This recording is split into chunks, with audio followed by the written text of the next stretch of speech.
Selamat datang di Bijak News Jumat 24 Oktober 2025 bersama saya Elis.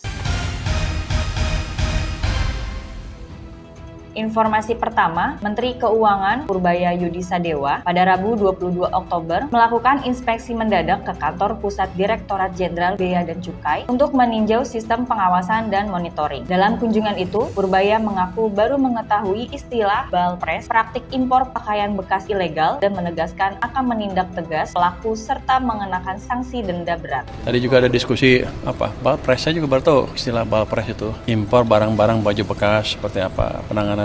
Rupanya selama ini hanya bisa dimusnahkan dan yang impor masuk penjara, saya nggak dapat duit, nggak didenda, jadi saya rugi, cuman ngeluarin ongkos untuk memusnahkan barang itu, tambah ngasih makan orang-orang yang di penjara itu. Jadi kita rubah di mana kita harus bisa denda orang itu juga. Ia menjelaskan upaya meningkatkan kemampuan pengawasan lewat dashboard, monitoring yang terhubung ke pelabuhan, dan rencana pengembangan kecerdasan buatan. Kalau sampai AI bisa mulai menganalisa 3 bulan ke depan, sudah. Tapi sistem yang terintegrasi, saya targetkan setahun sudah lengkap semua. Lebih lanjut, Purbaya menyebut akan membentuk tim khusus berisi 10 ahli, termasuk matematisian, untuk mendeteksi kebocoran perdagangan di LNSW, Bea Cukai, dan Pajak, serta memperkuat sistem penerimaan dari hulu ke hilir. Soal penanganan balpres, ia mengkritik praktik lama yang hanya memusnahkan barang tanpa denda. Saya nggak dapat duit, nggak didenda, jadi saya rugi. Dan berjanji akan mengubah mekanisme, termasuk blacklist, pelaku dengan tujuan bukan menghidupkan UMKM ilegal, melainkan menghidupkan UMKM yang legal yang juga bisa menciptakan tenaga kerja serta menggairahkan produsen tekstil dalam negeri.